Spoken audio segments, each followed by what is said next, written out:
Hello friends, welcome to Study Spark YouTube family. आज हम लोग शुरू करने वाले हैं बीपीएससी 67th बीपीएससी का जो एग्जाम होने वाला है पीटी, उसके लिए एडुटेरिया का करंट अफेयर्स क्रेडिट एडुटेरिया को जाता है। क्योंकि एग्जाम का कम टाइम है तो ज़्यादा हम लोग कर नहीं सकते थे, तो मैंने सोचा कि क्यों ना रिवीजन के पर्पज से इस बुक को ही लोड कर दिया जाए, ताकि अगर आप चलते फिरते भी इसको सुन लें एग्जाम से पहले तो आपके काम आ जाएगा। क्योंकि ये काफ़ी अच्छी बुक है एडुटेरिया की। इसमें 1.5 साल का करंट अफेयर्स कवर किया गया है, जुलाई से और 1.5 साल पीछे तक का। तो इसको हम लोग 67th बीपीएससी के लिए शुरू करते हैं। अभी वर्ष 2021-22 के प्रमुख राष्ट्रीय घटनाक्रम है जुलाई 2022 में शुरू करते हैं करंट अफेयर्स। हाल ही में उत्तराखंड केंद्र की नई शिक्षा नीति 2020 को प्री प्राइमरी स्तर पर लागू करने वाला देश का पहला राज्य बन गया है। तो इसको इस प्रकार से भी पूछा जा सकता है कि नई शिक्षा नीति 2020 को प्री प्राइमरी स्तर पर लागू करने वाला देश का पहला राज्य कौन बन गया है? तो हमारा आंसर होगा उत्तराखंड। ओके। सेकंड है, अर्न विद लर्न योजना किस राज्य सरकार ने प्रारंभ की है? तो ये इसका आंसर होगा त्रिपुरा सरकार। इसका उद्देश्य है कोविड-19 के दौरान स्कूल छोड़ चुके विद्यार्थियों को स्कूल में वापस लाना। थर्ड है, भारतीय विमानपत्तन प्राधिकरण द्वारा लद्दाख के लेह हवाई अड्डे को भारत का पहला कार्बन न्यूट्रल हवाई अड्डा के रूप में विकसित किया जा रहा है। भारत का पहला कार्बन न्यूट्रल हवाई अड्डा के रूप में जो विकसित कर रहा है भारतीय विमानपत्तन प्राधिकरण, वो कहाँ किया जा रहा है? लद्दाख के लेह हवाई अड्डा को। ठीक है, भारतीय विमानपत्तन प्राधिकरण द्वारा लद्दाख के लेह हवाई अड्डे को भारत का पहला कार्बन न्यूट्रल हवाई अड्डा के रूप में विकसित किया जा रहा है। भारतीय राष्ट्रीय राजमार्ग प्राधिकरण ने महाराष्ट्र के नागपुर में सबसे लंबा डबल डेकर फ्लाईओवर का निर्माण कर विश्व रिकॉर्ड बनाया। इसकी लंबाई है 3.14 किलोमीटर। ओके, कहां पर बनाया है? तो महाराष्ट्र के नागपुर में सबसे लंबा डबल डेकर फ्लाईओवर बनाया है NHAI में। NHAI का फुल फॉर्म होता है national highway authority of India, भारतीय राष्ट्रीय राजमार्ग प्राधिकरण। भारत की इलेक्ट्रिक वाहन कंपनी ओला भारत की पहली स्वदेशी रूप से विकसित लिथियम आयन बैटरी का उत्पादन 2023 से शुरू करेगी। तो भारत की एक इलेक्ट्रिक कंपनी वाहन है ओला। ओला का नाम आपने सुना होगा, ओला उबर। वो पहली स्वदेशी रूप से विकसित कंपनी है, वाहन कंपनी, जिसने लिथियम आयन बैटरी का उत्पादन 2030 से प्रारंभ करने के बारे में सोचा है। ओके। 12 जुलाई 2022 को प्रधानमंत्री नरेंद्र मोदी जी ने झारखंड में बाबा बैद्यनाथ मंदिर को सीधी कनेक्टिविटी प्रदान करने के लिए देवघर हवाई अड्डे का उद्घाटन किया। कहां पर हुआ है? तो देवघर हवाई अड्डे का उद्घाटन हुआ। ये झारखंड में है, देवघर बाबा बैद्यनाथ मंदिर है, लोग जाते हैं जल चढ़ाने। और ये पहले वहां हवाई अड्डा नहीं हुआ करता था। प्रधानमंत्री नरेंद्र मोदी जी ने 12 जुलाई 2022 को देवघर में हवाई अड्डा का उद्घाटन किया है, और इससे लोग डायरेक्ट जा सकेंगे हवाई जहाज के थ्रू। अगला है, 11 जुलाई 2022 को नई दिल्ली में पहली बार रक्षा में आर्टिफिशियल इंटेलिजेंस संगोष्ठी और प्रदर्शनी का आयोजन किया गया, जिसका उद्घाटन रक्षा मंत्री राजनाथ सिंह ने किया। इस दौरान रक्षा के क्षेत्र में सक्षम AI आधारित तकनीकों को प्रदर्शित किया गया। तो आर्टिफिशियल इंटेलिजेंस से जो रिलेटेड तकनीक है, टेक्नोलॉजी है, उसका जो है संगोष्ठी और प्रदर्शनी का आयोजन किया गया था। वो किया गया था नई दिल्ली में 11 जुलाई को, और इसका उद्घाटन किया था राजनाथ सिंह ने, रक्षा मंत्री है ये। ओके। वही 11 जुलाई को प्रधानमंत्री नरेंद्र मोदी ने नए संसद भवन के छत पर बने राष्ट्रीय प्रतीक का अनावरण किया। अभी हाल ही में न्यूज में आया था, अशोक स्तंभ का जो संसद भवन पे अनावरण किया गया है, और इस प्रतीक की ऊंचाई है 6.5 मीटर तथा इसका वजन है 9500 kg। और यह किस चीज का बना है? कांसे का बना हुआ है, कांसे से निर्मित है ये। तो ये क्वेश्चन आ सकता है कि जो नया संसद भवन बना है उसके छत पर जो राष्ट्रीय प्रतीक का अनावरण किया गया है, इसकी प्रतीक की ऊंचाई कितना है? तो आप बताएंगे 6.5 मीटर। वजन कितनी है? तो 9500 kg। और ये किस चीज से निर्मित है? तो कांसे से निर्मित है। हाल ही में टाइम मैगजीन द्वारा जारी the world's greatest places of 2020 में भारत के 2 स्थानों केरल तथा अहमदाबाद को शामिल किया गया है। तो दुनिया में जो सबसे महान जगह है वो कौन सा है? The world greatest places of 2020, वो है भारत का 2 जगह है, वो है केरल और दूसरा है अहमदाबाद। एनटीपीसी लिमिटेड ने तेलंगाना में भारत की सबसे बड़ी तैरती सौर परियोजना Ramagundam floating solar PV project की शुरुआत की। इसकी क्षमता 100 मेगावाट है। एनटीपीसी लिमिटेड ने कहां पे Ramagundam floating solar PV project की शुरुआत की है, तो यह किया है तेलंगाना में। Ramagundam floating solar PV project की शुरुआत की है और यह भारत की सबसे बड़ी तैरती सौर परियोजना है। कौन सा परियोजना है? सौर परियोजना, तैरती हुई, और इसकी क्षमता है 100 मेगावाट। ओके, अब हम लोग बात करते हैं, भारतीय सेना ने राजस्थान के जोधपुर में सुरक्षा मंथन 2022 का आयोजन किया। इस दौरान भारतीय सेना, सीमा सुरक्षा बल तथा तटरक्षक बल, जिसे नेवी भी कहते हैं, ने सीमा पर घुसपैठ तथा आतंकवादी खतरे से निपटने की रणनीति बनाई। तो ये सुरक्षा मंथन 2022 कार्यक्रम कहाँ किया गया? राजस्थान के जोधपुर में। और किसके द्वारा किया गया था? भारतीय सेना के द्वारा। और इसमें कौन कौन थे शामिल? भारतीय सेना के सीमा सुरक्षा बल, जिसे बीएसएफ बोलते हैं, बॉर्डर सिक्योरिटी फोर्स, और तटरक्षक बल, जिसे नेवी भी कहा जाता है।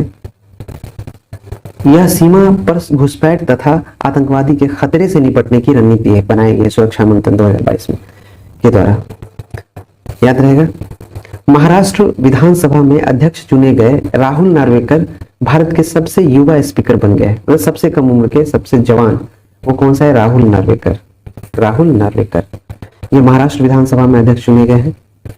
मुंबई में वैश्विक फिल्म पर्यटन सम्मेलन का आयोजन किया गया। क्वेश्चन पूछ लेगा, वैश्विक फिल्म पर्यटन सम्मेलन का आयोजन कहाँ किया गया? तो आप बोलेंगे मुंबई में। इसका उद्देश्य भारतीय और अंतर्राष्ट्रीय फिल्मों के माध्यम से सामाजिक संदेश को बढ़ावा देना है। प्रधानमंत्री श्री नरेंद्र मोदी जी ने गुजरात के गांधीनगर में डिजिटल इंडिया सप्ताह का 2022 का उद्घाटन किया। डिजिटल इंडिया सप्ताह 2022 का उद्घाटन कहाँ किया गया? तो गुजरात के गांधीनगर में। किनके द्वारा? तो प्रधानमंत्री श्री नरेंद्र मोदी जी के द्वारा। इस दौरान उन्होंने डिजिटल इंडिया भाषिनी लॉन्च की। डिजिटल इंडिया भाषिनी भी लॉन्च किया गया डिजिटल इंडिया सप्ताह में, जो कि स्थानीय भाषाओं में डिजिटल सेवाओं तक पहुंच बढ़ाएगा। और ये लोकल लैंग्वेज में डिजिटल इंडिया भाषिनी जो है लोकल लैंग्वेज में सर्विसेज को लोगों तक पहुंचाएगा, जिससे कार्य सुगम होगा। परीक्षा संगम पोर्टल सीबीएसई द्वारा लॉन्च किया गया। तो क्वेश्चन रहेगा, परीक्षा संगम पोर्टल किसके द्वारा लॉन्च किया गया? Answer CBSE. और इसका उद्देश्य है 10वीं और 12वीं की बोर्ड परीक्षाओं तथा अन्य विवरणों को सुव्यवस्थित करना। बोर्ड का जो परीक्षा है 10वीं और 12वीं का, उसको सुव्यवस्थित सही ढंग से चलाने के लिए परीक्षा संगम पोर्टल सीबीएसई के द्वारा लॉन्च किया गया है। इस पोर्टल की मदद से परीक्षा संबंधी सभी जानकारी, जैसे कि रजिस्ट्रेशन, पंजीकरण, रीजनल ऑफिसर जितना है, क्षेत्रीय कार्यालय के साथ संचार सुविधा, परीक्षा सामग्री और सभी प्रकार के रिजल्ट आदि जानकारी छात्र एक ही जगह पर प्राप्त कर सके। तो ये छात्रों के लिए काफी लाभदायक होने वाला है परीक्षा संगम पोर्टल। ओके, अब है विज्ञान एवं प्रौद्योगिकी मंत्री डॉक्टर जितेंद्र सिंह ने नई दिल्ली में भारत के पहले राष्ट्रपति डॉक्टर राजेंद्र प्रसाद के सम्मान में doctor Rajendra Prasad memorial award की शुरुआत की। यह सम्मान लोक प्रशासन में उत्कृष्ट योगदान हेतु दिया जाएगा। तो लोक प्रशासन में उत्कृष्ट योगदान के लिए कौन सा अवार्ड दिया जाएगा? Doctor Rajendra Prasad memorial award. अंतर्राष्ट्रीय मुद्रा कोष IMF की पहली महिला मुख्य अर्थशास्त्री गीता गोपीनाथ IMF की पूर्व मुख्य अर्थशास्त्रियों की दीवार पर प्रदर्शित होने वाली पहली महिला तथा दूसरी भारतीय बनी। इनसे पहले रघुराम राजन की यह सम्मान प्राप्त हुआ था। प्रधानमंत्री नरेंद्र मोदी ने नई शिक्षा नीति के बेहतर कार्यान्वयन के लिए वाराणसी में अखिल भारतीय शिक्षा समागम का उद्घाटन किया गया। उन्होंने वहां अक्षय पात्र मिड डे मील रसोई का भी उद्घाटन किया है। अक्षय पात्र मिड डे मील रसोई का उद्घाटन कहाँ किया गया? तो वाराणसी में। किनके द्वारा? प्रधानमंत्री श्री नरेंद्र मोदी जी के द्वारा। और इनके द्वारा नई शिक्षा नीति जो बना है उसके बेहतर कार्यान्वयन के लिए अखिल भारतीय शिक्षा समागम का उद्घाटन किया गया। तो ये भी क्वेश्चन हो सकता है, नई शिक्षा नीति के बेहतर कार्यान्वयन के लिए अखिल भारतीय शिक्षा समागम का उद्घाटन कहाँ किया गया? तो आंसर होगा वाराणसी में। ओके, अक्षय पात्र मिड डे मील रसोई का उद्घाटन भी वाराणसी में किया गया। राज स्टार्टअप रैंकिंग 2021 वाणिज्य और उद्योग मंत्रालय द्वारा ये शुरू किया गया है। और इसमें सर्वश्रेष्ठ प्रदर्शन गुजरात तथा कर्नाटक को मिला है। राज्य स्टार्टअप रैंकिंग में बेस्ट प्रदर्शन गुजरात तथा कर्नाटक का है। छोटे राज्यों में जो प्रथम स्थान लाया है वो है मेघालय। केंद्रीय गृह मंत्री अमित शाह ने श्रीनगर में स्वामी रामानुजाचार्य की स्टैच्यू ऑफ पीस का अनावरण किया। स्टैच्यू ऑफ पीस का अनावरण किया है किनके द्वारा? अमित शाह के द्वारा किया गया। ये भी पूछ लिया जाता है। और ये कहां पे किया गया है? श्रीनगर में। याद रखना है, श्रीनगर में किया गया है स्टैच्यू ऑफ पीस का अनावरण। पर्यावरण, वन एवं जलवायु परिवर्तन मंत्रालय द्वारा 8 जुलाई को नई दिल्ली के तालकटोरा स्टेडियम में हरियाली महोत्सव 2022 का आयोजन किया गया। इसका उद्देश्य भावी पीढ़ियों के लिए पेड़ों के महत्व के बारे में जागरूकता बढ़ाना है। तो 8 जुलाई को नई दिल्ली के तालकटोरा स्टेडियम में हरियाली महोत्सव 2022 का आयोजन किया गया। और ये किसके द्वारा किया गया था? हरियाली महोत्सव 2022। तो हमेशा याद रखिएगा, इस तरह के क्वेश्चन का आंसर होता है पर्यावरण, वन एवं जलवायु परिवर्तन मंत्रालय। और इसका जो उद्देश्य है भावी पीढ़ियों के लिए पेड़ों के महत्व के बारे में जागरूकता बढ़ाना, अवेयरनेस बढ़ाना। 30 जून 2022 को नई दिल्ली के विज्ञान भवन में उद्यमी भारत कार्यक्रम का आयोजन किया गया। उद्यमी भारत कार्यक्रम का आयोजन कहाँ किया गया? नई दिल्ली में। कहाँ पे? विज्ञान भवन में, जिसमें प्रधानमंत्री नरेंद्र मोदी जी ने भाग लिया। इस दौरान उन्होंने raising and accelerating MSME program, जिसको शॉर्ट में रैंप बोलते हैं, रैंप योजना का सृजन किया। और साथ ही साथ प्रधानमंत्री रोजगार सृजन योजना इत्यादि का भी शुभारंभ किया। रैंप योजना का शुभारंभ किया, प्रधानमंत्री रोजगार सृजन योजना आदि का भी शुभारंभ किया। नई दिल्ली के विज्ञान भवन में आर्थिक मामलों के विभाग ने पहले अरुण जेटली स्मृति व्याख्यान का आयोजन किया। अरुण जेटली स्मृति व्याख्यान पहली बार किया गया कहाँ? विज्ञान भवन। कहाँ है ये? नई दिल्ली में, जिसमें प्रधानमंत्री नरेंद्र मोदी ने भाग लिया। हाल ही में उत्तर प्रदेश देश में 13 एक्सप्रेसवे वाला पहला राज्य बन गया है। तो 13 एक्सप्रेसवे किस राज्य में है? उत्तर प्रदेश में। ये भारत का पहला राज्य है। भारत के एक्सप्रेसवे का सबसे बड़ा नेटवर्क उत्तर प्रदेश में है।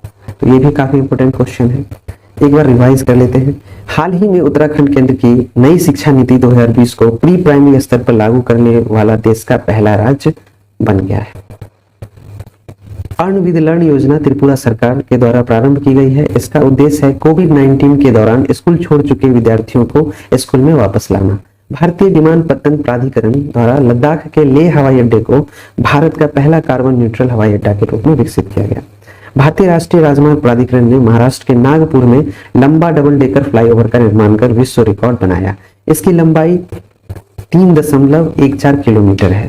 भारत की इलेक्ट्रिक वाहन कंपनी ओला भारत की पहली स्वदेशी रूप से विकसित लिथियम आयन बैटरी का उत्पादन 2023 से शुरू करेगी। 12 जुलाई 2022 को प्रधानमंत्री नरेंद्र मोदी ने झारखंड में बाबा बैद्यनाथ मंदिर को सीधी कनेक्टिविटी प्रदान करने के लिए देवघर हवाई अड्डे का उद्घाटन किया। 11 जुलाई 2022 को नई दिल्ली में पहली बार रक्षा में आर्टिफिशियल इंटेलिजेंस संगोष्ठी और प्रदर्शनी का आयोजन किया गया, जिसका उद्घाटन रक्षा मंत्री राजनाथ सिंह ने किया। इस दौरान रक्षा के क्षेत्र में सक्षम AI आधारित तकनीकों को प्रदर्शित किया गया। 11 जुलाई को प्रधानमंत्री नरेंद्र मोदी ने नए संसद भवन के छत पर बने राष्ट्रीय प्रतीक का अनावरण किया। इस प्रतीक की ऊंचाई 6.5 मीटर तथा वजन 9500 किलोमीटर है, जो कांसे से निर्मित है। हाल ही में टाइम मैगजीन द्वारा जारी the world's greatest places of 2022 में भारत के 2 स्थान केरल तथा अहमदाबाद को शामिल किया गया। NTPC लिमिटेड ने तेलंगाना में भारत की सबसे बड़ी तैरती सौर परियोजना Ramagundam floating solar PV project की शुरुआत की। इसकी क्षमता 100 मेगावाट है। भारतीय सेना ने राजस्थान के जोधपुर में सुरक्षा मंथन 2022 का आयोजन किया। इस दौरान भारतीय सेना, सीमा सुरक्षा बल तथा तटरक्षक बल ने सीमा पर घुसपैठ तथा आतंकवादी खतरे से निपटने की रणनीति बनाई। महाराष्ट्र विधानसभा में अध्यक्ष चुने गए राहुल नार्वेकर भारत के सबसे युवा स्पीकर बन गए। मुंबई में वैश्विक फिल्म पर्यटन सम्मेलन का उद्घाटन किया गया। इसका उद्देश्य भारतीय और अंतर्राष्ट्रीय फिल्मों के माध्यम से सामाजिक संदेश को बढ़ावा देना है। ओके। प्रधानमंत्री नरेंद्र मोदी ने गुजरात के गांधीनगर में डिजिटल इंडिया सप्ताह 2022 का उद्घाटन किया। इस दौरान उन्होंने डिजिटल इंडिया भाषणी लॉन्च की, जो स्थानीय भाषाओं में डिजिटल सेवाओं तक पहुंच बढ़ाएगा। परीक्षा संगम पोर्टल सीबीएसई द्वारा लॉन्च किया गया। इसका उद्देश्य 10वीं और 12वीं की बोर्ड परीक्षाओं तथा अन्य विवरणों को सुव्यवस्थित करना। इस पोर्टल की मदद से परीक्षा संबंधी सभी जानकारी जैसे पंजीकरण, क्षेत्रीय कार्यालय के साथ संचार सुविधा, परीक्षा सामग्री और सभी प्रकार के रिजल्ट आदि जानकारी छात्र को एक ही जगह पर प्राप्त कर सकेंगे। विज्ञान एवं प्रौद्योगिकी मंत्री डॉक्टर जितेंद्र सिंह ने नई दिल्ली में भारत के पहले राष्ट्रपति डॉक्टर राजेंद्र प्रसाद के सम्मान में doctor Rajendra Prasad memorial award की शुरुआत की। यह सम्मान लोक प्रशासन में उत्कृष्ट योगदान हेतु दिया जाएगा। अंतर्राष्ट्रीय मुद्रा कोष की पहली महिला मुख्य अर्थशास्त्री गीता गोपीनाथ आईएमएफ की पूर्व मुख्य अर्थशास्त्रियों की दीवार पर प्रदर्शित होने वाली पहली महिला तथा दूसरी भारतीय बनी। इनसे पहले रघुराम राजन को यह सम्मान प्राप्त हुआ था। प्रधानमंत्री नरेंद्र मोदी ने नई शिक्षा नीति के बेहतर कार्यान्वयन के लिए वाराणसी में अखिल भारतीय शिक्षा समागम का उद्घाटन किया। उन्होंने वहां अक्षय पात्र मिड डे मील रसोई का भी उद्घाटन किया। राज्य स्टार्टअप रैंकिंग 2021 वाणिज्य और उद्योग मंत्रालय द्वारा सर्वश्रेष्ठ प्रदर्शन गुजरात तथा कर्नाटक, छोटे राज्यों में प्रथम मेघालय। केंद्रीय गृह मंत्री अमित शाह ने श्रीनगर में स्वामी रामानुजाचार्य की स्टैच्यू ऑफ पीस का अनावरण किया। पर्यावरण, वन एवं जलवायु परिवर्तन मंत्रालय द्वारा 8 जुलाई को नई दिल्ली के ताल कटोरा स्टेडियम में हरियाली महोत्सव 2022 का आयोजन किया गया। इसका उद्देश्य भावी पीढ़ियों के लिए पेड़ों के महत्व के बारे में जागरूकता बढ़ाना है। 30 जून 2022 को नई दिल्ली के विज्ञान भवन में उद्यमी भारत कार्यक्रम का आयोजन किया गया, जिसमें प्रधानमंत्री नरेंद्र मोदी ने भाग लिया। इस दौरान उन्होंने raising and accelerating MSME program, ramp योजना, प्रधानमंत्री रोजगार सृजन योजना आदि का शुभारंभ किया। नई दिल्ली के विज्ञान भवन में आर्थिक मामलों के विभाग ने पहला अरुण जेटली स्मृति व्याख्यान का आयोजन किया, जिसमें प्रधानमंत्री नरेंद्र मोदी ने भाग लिया। हाल ही में उत्तर प्रदेश देश में 13 एक्सप्रेसवे वाला पहला राज्य बन गया है। उत्तर प्रदेश में भारत के एक्सप्रेसवे का सबसे बड़ा नेटवर्क है। देखिए, एक पेज पढ़ने में इतना टाइम लगा। अब सोच रहे होंगे कि सर इतना टाइम लगा के पढ़ रहे हैं, एक बार तो समझा दिए, दोबारा रिपीट कर रहे हैं। देखिए, एग्जाम का टाइम नजदीक है। आप को एक बार जब वीडियो देखिएगा तो 2 रिवीजन हो जाएगा। और जानते हैं एग्जाम में खाली पढ़ने से नहीं होता है, पढ़ के बहुत कुछ है, याद कुछ भी नहीं रहेगा तो आप एग्जाम में कुछ नहीं कर पाइएगा, सब कंफ्यूजन हो जाएगा, गलत सलत मार के आ जाइएगा। जो ज्यादा याद रहेगा चीजें तो वहां पर आप रिकॉल कर पाएंगे। मानते हैं आप एक ही बार वीडियो देखें तो आपका 2 रिवीजन हो जाएगा ना। अगर 2 बार वीडियो देख लीजिएगा तो 4 रिवीजन हो जाएगा, इसीलिए मैं 2 बार पढ़ रहा हूँ। केंद्रीय वाणिज्य मंत्री पीयूष गोयल की जगह नीति आयोग के पूर्व सीईओ अमिताभ कांत को G20 का शेरपा चुना गया है। G20 का शेरपा किसे चुना गया है? अमिताभ कांत को। अमिताभ कांत पहले नीति आयोग के सीईओ थे। अब पीयूष गोयल की जगह नीति आयोग के पूर्व सीईओ अमिताभ कांत को G20 का शेरपा चुना गया है। स्वच्छ सागर सुरक्षित सागर अभियान केंद्र सरकार द्वारा पृथ्वी विज्ञान मंत्रालय, पर्यावरण मंत्रालय तथा तटरक्षक बल के सहयोग से 3 जुलाई से 17 सितंबर 2022 तक 75 दिनों के लिए 75 समुद्री तटों पर सफाई अभियान चलाया जाएगा। इसके स्वैच्छिक पंजीकरण के लिए इको मित्रम ऐप भी लॉन्च किया गया। देखिए, विज्ञान है ना, पृथ्वी विज्ञान मंत्रालय, पर्यावरण मंत्रालय तथा तटरक्षक बल के सहयोग से स्वच्छ सागर सुरक्षित सागर अभियान प्रारंभ किया गया। ये केंद्र प्रायोजित योजना है, केंद्र सरकार द्वारा ये चालू किया गया है। स्वच्छ सागर सुरक्षित सागर अभियान, इसका नाम है स्वच्छ सागर सुरक्षित सागर अभियान, और यह शुरू किया गया है केंद्र सरकार के द्वारा, जिनमें भाग लिया है पृथ्वी विज्ञान मंत्रालय, पर्यावरण मंत्रालय तथा तटरक्षक बल ने। और जानते हैं 75 दिन में 75 समुद्री तट, इंडिया का जो 75 समुद्री तट पर सफाई अभियान चलाएगा। जितना समुद्र के किनारे तट बना हुआ है उसका 75 ठो समुद्री तट को चिन्हित किया जाएगा और वहां जाकर 75 दिन के अंदर यानी 3 जुलाई से 17 सितंबर 2022 तक सफाई अभियान चलाया जाएगा। और इस अभियान में अपने मन से अगर आप पंजीकरण कराना चाहते हैं, इस अभियान में भाग लेना चाहते हैं तो आप भाग ले सकते हैं। उसके लिए आपको इको मित्रम ऐप डाउनलोड करना पड़ेगा और वहां जाकर आप रजिस्ट्रेशन कर सकते हैं। ओके, तो इको मित्रम ऐप किस लिए किया गया है लॉन्च? स्वच्छ सागर सुरक्षित सागर अभियान के लिए। ओके, और यह अभियान चलाया जा रहा है पृथ्वी विज्ञान मंत्रालय, पर्यावरण मंत्रालय तथा तटरक्षक बल के सहयोग से। महाराष्ट्र सरकार ने औरंगाबाद शहर का नाम बदलकर संभाजी नगर तथा उस्मानाबाद का नाम बदलकर धाराशिव करने का निर्णय लिया है। तो नाम ही बदलना है अभी सरकारों को। तो यह कौन सा सरकार है? महाराष्ट्र की सरकार है। इन्होंने औरंगाबाद का नाम चेंज करके संभाजी नगर रख दिया है। निर्णय लिया है अभी, वो क्या लिया है? औरंगाबाद शहर का नाम बदलकर संभाजी, और वहीं उस्मानाबाद है, दो नाम याद रखिएगा, औरंगाबाद और उस्मानाबाद। औरंगाबाद को संभाजी नगर बनाएगा और उस्मानाबाद को धाराशिव बनाएगा। ये कौन सरकार बनाएगी? ये बनाएगी महाराष्ट्र की सरकार। औरंगाबाद का नाम संभाजी नगर, उस्मानाबाद का नाम बदलकर धाराशिव करने का निर्णय लिया है। 10 जुलाई 2022 को गुजरात के सूरत में प्राकृतिक खेती सम्मेलन का आयोजन किया गया, जिसे प्रधानमंत्री नरेंद्र मोदी ने संबोधित किया। क्वेश्चन पूछ लेगा प्राकृतिक खेती सम्मेलन कहाँ किया गया, तो आंसर होगा गुजरात के सूरत में प्राकृतिक खेती सम्मेलन का आयोजन किया गया। और यह सम्मेलन को किसने संबोधित किया था? नरेंद्र मोदी ने। हाल ही में राष्ट्रीय स्मारक प्राधिकरण ने बाबा साहब भीमराव अंबेडकर से जुड़े 2 स्थलों गुजरात के संकल्प भूमि बरगद पेड़ परिसर तथा महाराष्ट्र के प्रताप राव भोसले हाई स्कूल सतारा को राष्ट्रीय महत्व का स्मारक घोषित करने की सिफारिश की। राष्ट्रीय स्मारक प्राधिकरण के द्वारा यह घोषणा की गई है कि गुजरात में संकल्प भूमि बरगद पेड़ परिसर है ना, संकल्प भूमि, इसके बारे में पढ़े होइएगा। ये कहाँ पर है? गुजरात में है। गुजरात में है संकल्प भूमि बरगद का पेड़। उस परिसर को, जहां पर संकल्प भूमि पर बरगद का पेड़ है, उस परिसर को, जो कि बाबा साहब भीमराव अंबेडकर से जुड़ा हुआ है, उसको राष्ट्रीय महत्व का स्मारक घोषित करने की सिफारिश की है राष्ट्रीय स्मारक प्राधिकरण ने। और एक स्थल और है, 2 स्थल को किया है। एक दूसरा स्थल है महाराष्ट्र का है, प्रताप राव भोसले हाई स्कूल, जो सतारा में है, सतारा महाराष्ट्र में प्रताप राव भोसले हाई स्कूल, इसको भी राष्ट्रीय महत्व का स्मारक घोषित करने की सिफारिश की है। और ये सिफारिश कौन करती है? राष्ट्रीय स्मारक प्राधिकरण। गुजरात के संकल्प भूमि बरगद पेड़ परिसर किससे संबंधित है? बाबा साहब भीमराव अंबेडकर से। इसके अलावा राजस्थान में स्थित मानगढ़ पहाड़ी को भी राष्ट्रीय महत्व का स्मारक घोषित करने की सिफारिश की गई है। 3 स्थल को किया गया है, 2 तो हमने ऊपर पढ़ लिया। एक है मानगढ़ पहाड़ी, और ये कहाँ है? राजस्थान में। ये करंट का क्वेश्चन ज्योग्राफी में भी डाल सकता है, पूछ लेगा आपसे मानगढ़ी पहाड़ी कहाँ है, मानगढ़ पहाड़ी कहाँ है, तो आंसर होना चाहिए राजस्थान। ओके, तो इसे भी राष्ट्रीय महत्व का बनाया गया है, राजस्थान की मानगढ़ पहाड़ी को भी।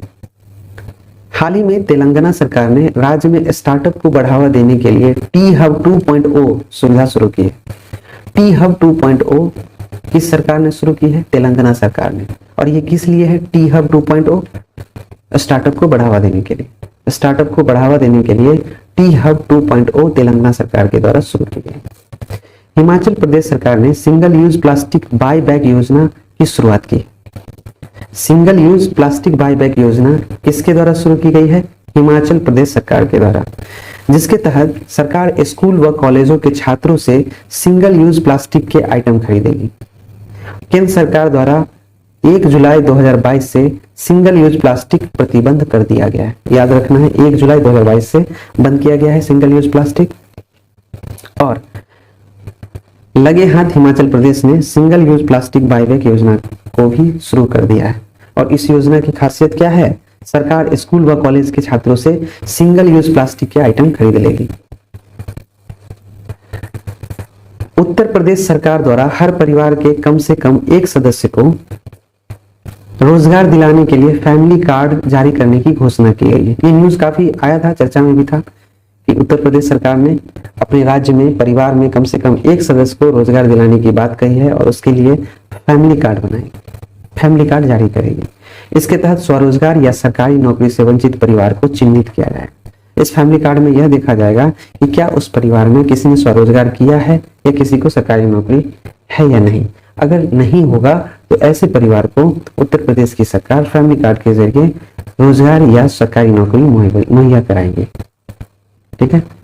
हाल ही में उद्योग और आंतरिक व्यापार संवर्धन विभाग, जिसको इंग्लिश में DPIIT बोलते हैं, उद्योग और आंतरिक व्यापार संवर्धन विभाग DPIIT द्वारा जारी ईज ऑफ डूइंग बिजनेस सूचकांक में आंध्र प्रदेश, गुजरात, तेलंगाना शीर्ष 3 राज्य।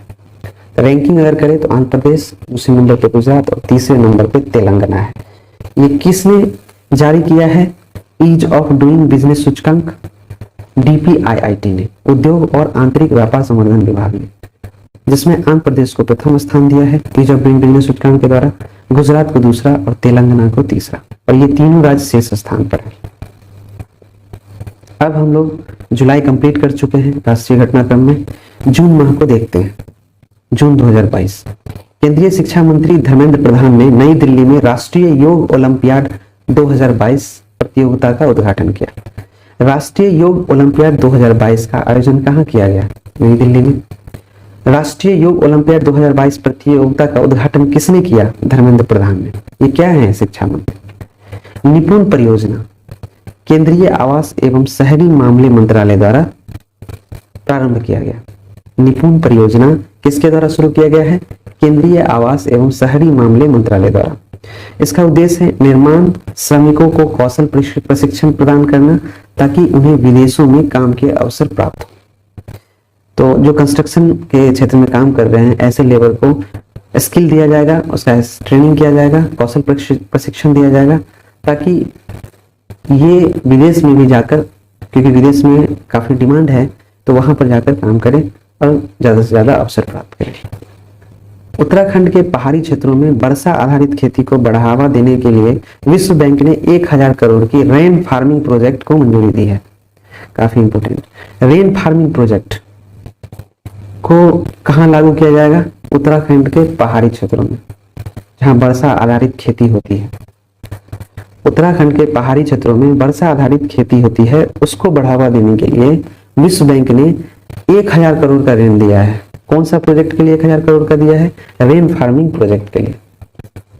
और इसके द्वारा, रेन फार्मिंग प्रोजेक्ट के द्वारा उत्तराखंड के पहाड़ी क्षेत्रों में वर्षा आधारित खेती जो है उसको बढ़ावा दिया जाएगा। वर्ष 2023 में G20 शिखर सम्मेलन का आयोजन जम्मू कश्मीर में किया जाएगा।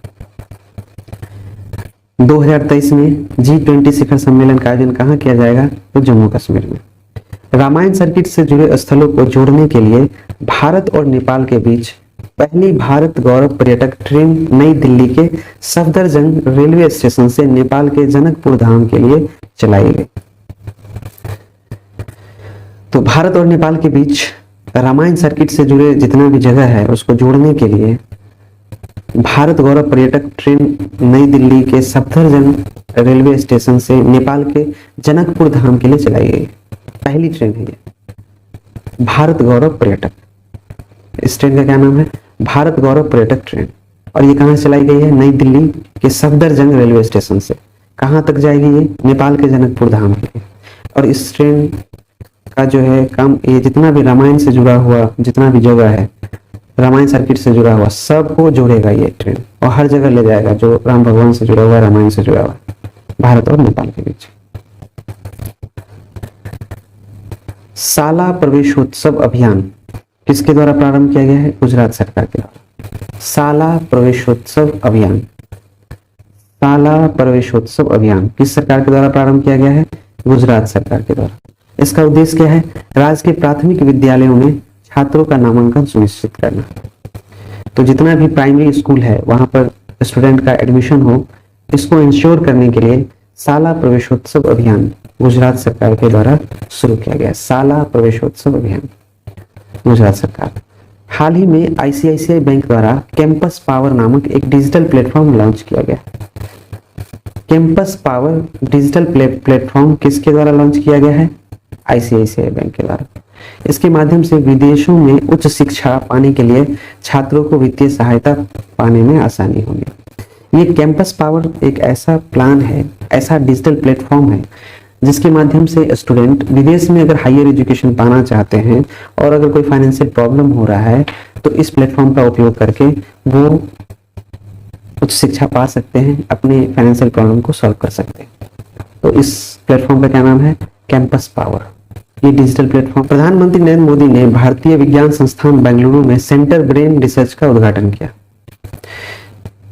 सेंटर ब्रेन रिसर्च का उद्घाटन किसने किया?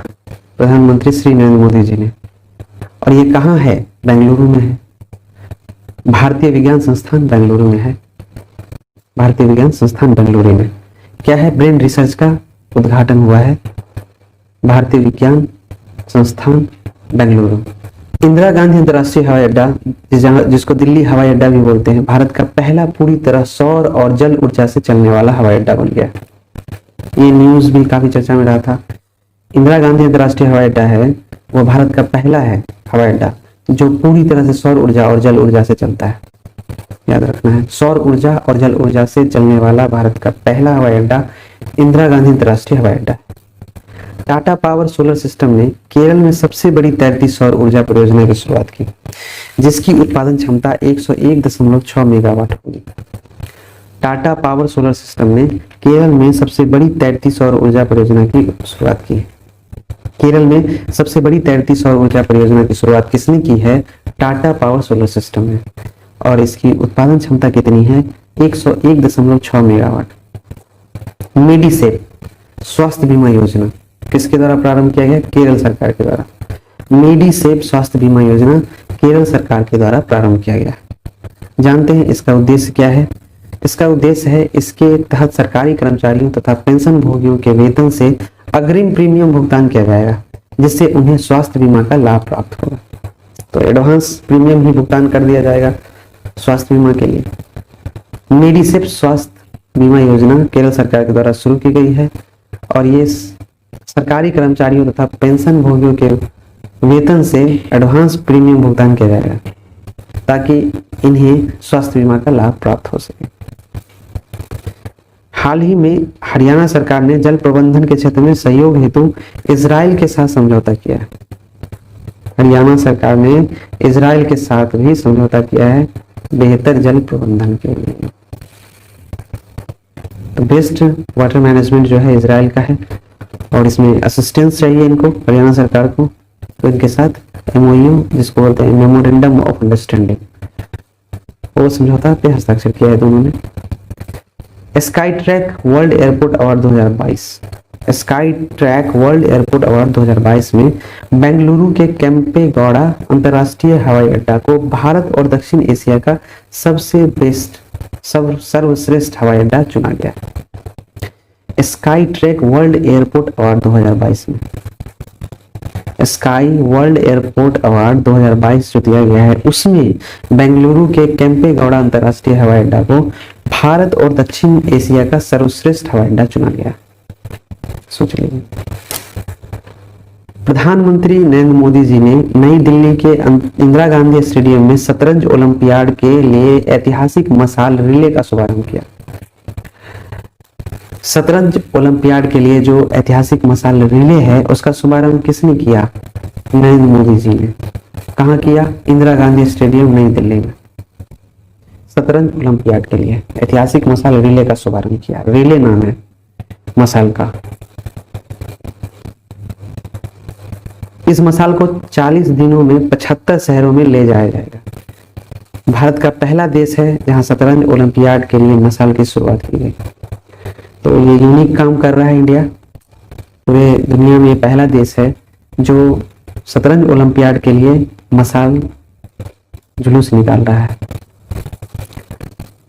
सूक्ष्म और लघु मध्यम उद्योग के विकास में ओडिशा को राष्ट्रीय एमएसएमई पुरस्कार 2022 में प्रथम स्थान प्राप्त हुआ। तो एमएसएमई में सूक्ष्म लघु और मध्यम उद्योग के विकास के लिए राष्ट्रीय एमएसएमई पुरस्कार 2022 जो मिला है वो मिला है उड़ीसा को, क्योंकि इसने प्रथम स्थान प्राप्त किया है इसमें एमएसएमई के डेवलपमेंट में, और इसी वजह से इन्हें राष्ट्रीय एमएसएमई पुरस्कार 2022 दिया गया है। काशी यात्रा परियोजना कर्नाटक सरकार द्वारा प्रारंभ किया गया। इसका उद्देश्य है काशी विश्वनाथ मंदिर की यात्रा पर जाने वाले तीर्थ यात्रियों को 5,000 रुपए की आर्थिक सहायता प्रदान करना।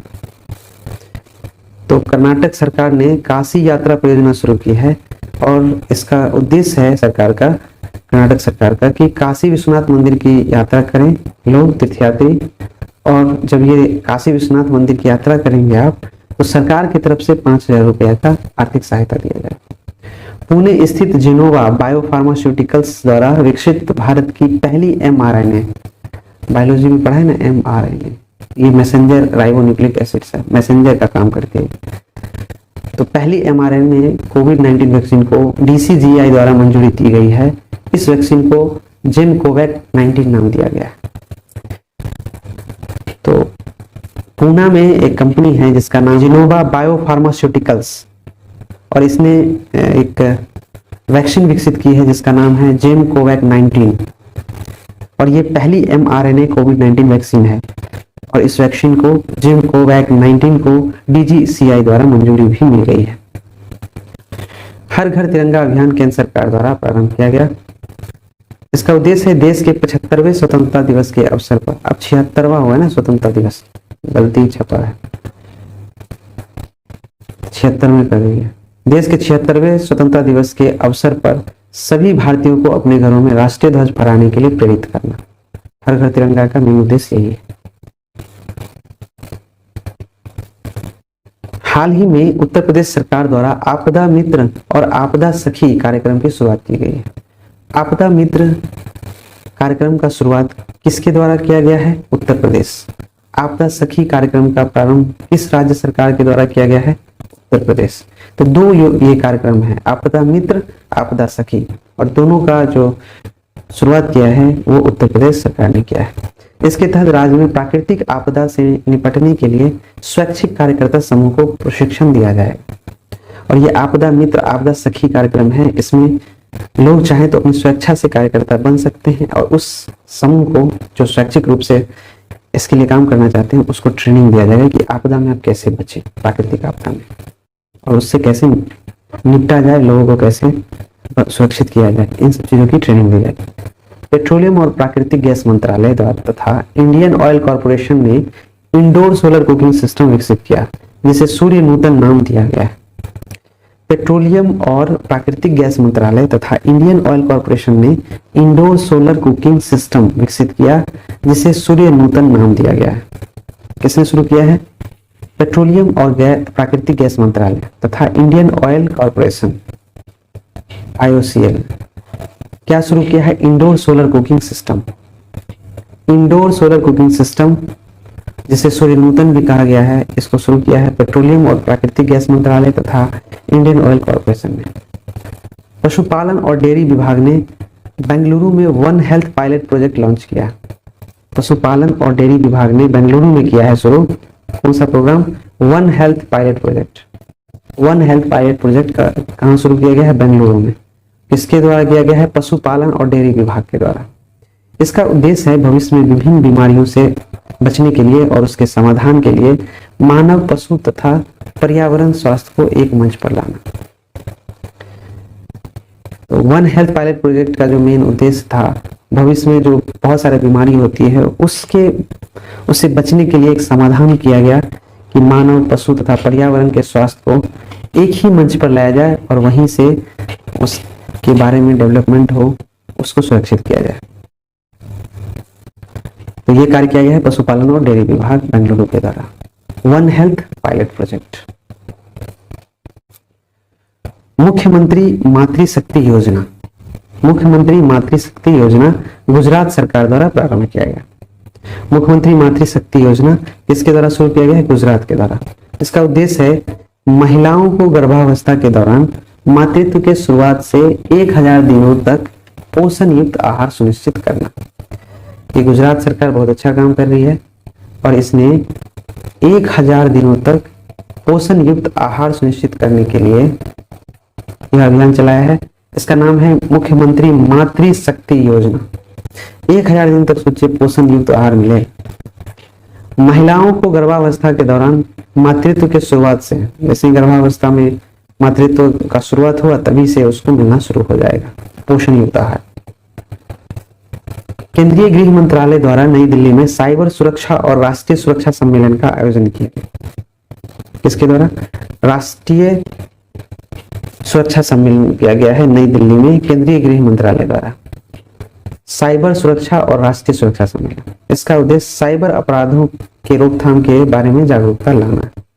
तो साइबर क्राइम भी बहुत ज्यादा हो रहा है, उसको रोकने के लिए अवेयरनेस की आवश्यकता है और वो करने के लिए तैयार है केंद्रीय गृह मंत्रालय। प्रधानमंत्री नरेंद्र मोदी जी ने नई दिल्ली में वाणिज्य और उद्योग मंत्रालय का नया परिसर वाणिज्य भवन का उद्घाटन किया।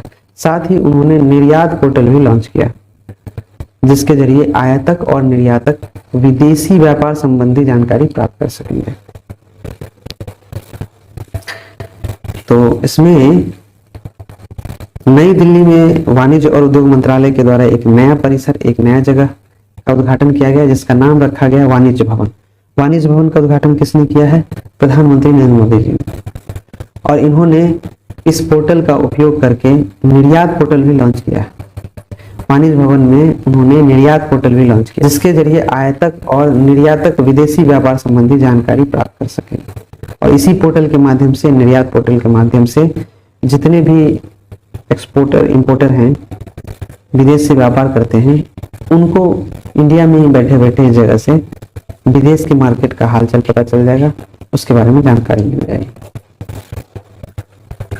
तो इसको रिपीट कर लिया जाए। वाणिज्य मंत्री पीयूष गोयल की जगह नीति आयोग के पूर्व सीईओ अमिताभ कांत को G20 का शेरपा चुना गया। स्वच्छ सागर सुरक्षित सागर अभियान केंद्र सरकार द्वारा पृथ्वी विज्ञान मंत्रालय, पर्यावरण मंत्रालय तथा तटरक्षक बल के सहयोग से प्रारंभ किया गया। 3 जुलाई से 17 सितंबर 2022 तक 75 दिनों के लिए 75 समुद्री तटों पर सफाई अभियान चलाया जाएगा। इसके स्वैच्छिक पंजीकरण के लिए इको मित्रम ऐप भी लॉन्च किया गया है। महाराष्ट्र सरकार ने औरंगाबाद शहर का नाम बदलकर संभाजी नगर तथा उस्मानाबाद का नाम बदलकर धाराशिव करने का निर्णय लिया। 10 जुलाई 2022 को गुजरात के सूरत में प्राकृतिक खेती सम्मेलन का आयोजन किया गया, जिसे प्रधानमंत्री नरेंद्र मोदी ने संबोधित किया। हाल ही में राष्ट्रीय स्मारक प्राधिकरण ने बाबा साहब भीमराव अम्बेडकर से जुड़े 2 स्थलों, गुजरात के संकल्प भूमि परगतपेर परिसर तथा महाराष्ट्र के प्रताप राव भोसले हवाई स्कूल सतारा को राष्ट्रीय महत्व का स्मारक घोषित करने की सिफारिश की। इसके अलावा राजस्थान में स्थित मानगढ़ पहाड़ी को भी राष्ट्रीय महत्व का स्मारक घोषित करने की सिफारिश की गई। हाल ही में तेलंगाना सरकार ने राज्य में स्टार्टअप को बढ़ावा देने के लिए टी हब 2.0 सुविधा शुरू की है। हिमाचल प्रदेश सरकार ने single use plastic buy back योजना की शुरुआत की है। इसने हिमाचल प्रदेश ने, जिसके तहत सरकारी स्कूलों व कॉलेजों के छात्रों को सिंगल यूज प्लास्टिक के आइटम खरीदने के लिए प्रोत्साहित करेगी। केंद्र सरकार द्वारा 1 जुलाई 2022 से सिंगल यूज प्लास्टिक प्रतिबंधित कर दिया गया है। उत्तर प्रदेश सरकार द्वारा हर परिवार के कम से कम एक सदस्य को रोजगार दिलाने के लिए फैमिली कार्ड जारी करने की घोषणा की गई है। इसके तहत स्वरोजगार या सरकारी नौकरी से वंचित परिवार को चिन्हित किया जाएगा। हाल ही में उद्योग और आंतरिक व्यापार संवर्धन विभाग DPIIT द्वारा ईज ऑफ डूइंग बिजनेस सूचकांक में आंध्र प्रदेश, गुजरात और तेलंगाना शीर्ष 3 राज्य हैं। जून 22 की बात करते हैं। केंद्रीय शिक्षा मंत्री धर्मेंद्र प्रधान ने नई दिल्ली में राष्ट्रीय योग ओलंपियाड 2022 का उद्घाटन किया। निपुण परियोजना केंद्रीय आवास एवं शहरी मामलों के मंत्रालय द्वारा प्रारंभ किया गया। इसका उद्देश्य है निर्माण श्रमिकों को कौशल प्रशिक्षण प्रदान करना, ताकि उन्हें विदेशों में काम करने के अवसर प्राप्त हो। उत्तराखंड के पहाड़ी क्षेत्रों में वर्षा आधारित खेती को बढ़ावा देने के लिए विश्व बैंक ने 1000 रुपए के रेन फार्मिंग प्रोजेक्ट को मंजूरी दी। वर्ष 2023 में G20 शिखर सम्मेलन का आयोजन जम्मू कश्मीर में किया जाएगा। रामायण सर्किट से जुड़े स्थलों को जोड़ने के लिए भारत और नेपाल के बीच पहली भारत गौरव पर्यटक ट्रेन नई दिल्ली के सफदरजंग रेलवे स्टेशन से नेपाल के जनकपुर धाम के लिए चलाई गई। शाला प्रवेशोत्सव अभियान गुजरात सरकार द्वारा शुरू की गई है। इसका उद्देश्य राज्य के प्राथमिक विद्यालयों में छात्रों का नामांकन सुनिश्चित करना। हाल ही में ICICI बैंक द्वारा कैंपस पावर नामक एक डिजिटल प्लेटफॉर्म लॉन्च किया गया है। इसके माध्यम से विदेशों में उच्च शिक्षा पाने के लिए छात्रों को वित्तीय सहायता आसानी से प्रदान की जाएगी। प्रधानमंत्री नरेंद्र मोदी ने भारतीय विज्ञान संस्थान बेंगलुरु में सेंट्रल वेव रिसर्च का उद्घाटन किया। इंदिरा गांधी अंतर्राष्ट्रीय हवाई अड्डा दिल्ली हवाई अड्डा भारत का पहला पूरी तरह सौर और जल ऊर्जा से चलने वाला हवाई अड्डा बन गया। टाटा पावर सोलर सिस्टम ने केरल में सबसे बड़ी तैरती सौर ऊर्जा परियोजना की शुरुआत की, जिसका उत्पादन जो है क्षमता 101.6 मेगावाट है। मेडिसेप स्वास्थ्य बीमा योजना, मेडिसेप स्वास्थ्य बीमा योजना केरल सरकार द्वारा, इसका उद्देश्य है सरकारी कर्मचारियों तथा पेंशन भोगियों को वेतन से अग्रिम प्रीमियम भुगतान किया जाएगा, जिससे उन्हें स्वास्थ्य बीमा का लाभ प्राप्त हो। हाल ही में हरियाणा सरकार ने जल प्रबंधन के क्षेत्र में सहयोग हेतु इजराइल का साथ समझौता किया। Sky track world airport award 2022 में बेंगलुरु के केम्पेगौड़ा अंतर्राष्ट्रीय हवाई अड्डा को भारत और दक्षिण एशिया का सर्वश्रेष्ठ हवाई अड्डा चुना गया है। प्रधानमंत्री नरेंद्र मोदी जी ने नई दिल्ली के इंदिरा गांधी स्टेडियम में शतरंज ओलंपियाड के ऐतिहासिक मसाल रिले का शुभारंभ किया। इस मसाल को 40 दिनों में 75 शहरों में ले जाया जाएगा। भारत पहला देश है जहां शतरंज ओलंपियाड के लिए मसाल की शुरुआत की गई है। सूक्ष्म लघु और उद्यम उद्योगों के विकास में उड़ीसा को राष्ट्रीय एमएसएमई पुरस्कार 2022 में प्रथम स्थान प्राप्त हुआ। उड़ीसा काशी यात्रा परियोजना कर्नाटक सरकार द्वारा शुरू किया गया था। काशी विश्वनाथ मंदिर की यात्रा पर जाने वाले तीर्थयात्री 5,000 रुपए की आर्थिक सहायता प्रदान की जाएगी उसे। पुणे स्थित जेनोवा बायो फार्मास्यूटिकल्स द्वारा विकसित भारत की पहली mRNA कोविड-19 वैक्सीन को DCGI द्वारा मंजूरी दे दी गई। इस वैक्सीन को जेमकोवैक 19 कहते हैं। हर घर तिरंगा झंडा हर घर तिरंगा अभियान केंद्र सरकार द्वारा प्रारंभ किया। उद्देश्य 75वें स्वतंत्रता दिवस के अवसर पर सभी जातियों को अपने घरों में राष्ट्रीय ध्वज फहराने के लिए मनोनीत किया गया। हाल ही में उत्तर प्रदेश सरकार द्वारा आपदा मित्र और आपदा सखी कार्यक्रम की शुरुआत की गई। इसके तहत राज्य के प्राकृतिक आपदा से निपटने के लिए स्वैच्छिक कार्यकर्ता समूह को प्रशिक्षण दिया जाएगा। पेट्रोलियम और प्राकृतिक गैस मंत्रालय तथा इंडियन ऑयल कॉर्पोरेशन ने इंडोर सोलर कुकिंग सिस्टम विकसित किया जिसे सूर्य नूतन नाम दिया गया। पशुपालन और डेयरी विभाग ने बेंगलुरु में one health pilot project launch किया है। इसका उद्देश्य भविष्य में विभिन्न बीमारियों के समाधान के लिए मानव, पशु तथा पर्यावरण संबंध को एक साथ मंच पर लाना। मुख्यमंत्री मातृशक्ति योजना गुजरात सरकार द्वारा प्रारंभ किया गया है। महिलाओं के गर्भावस्था के दौरान मातृत्व के शुरुआत से 1000 दिनों तक पोषण युक्त आहार सुनिश्चित करना होगा। केंद्रीय गृह मंत्रालय द्वारा नई दिल्ली में साइबर सुरक्षा और राष्ट्रीय सुरक्षा सम्मेलन का आयोजन किया गया। इसका उद्देश्य साइबर अपराधों के रोकथाम के बारे में जागरूकता लाना है। प्रधानमंत्री नरेंद्र मोदी ने नई दिल्ली में वाणिज्य और उद्योग मंत्रालय का नया परिसर वाणिज्य भवन का उद्घाटन किया। साथ ही उन्होंने निर्यात पोर्टल भी लॉन्च किया जिसके जरिए आयात और निर्यात विदेश व्यापार संबंधी जानकारी प्राप्त कर सकेंगे। इसको कंटिन्यू करेंगे।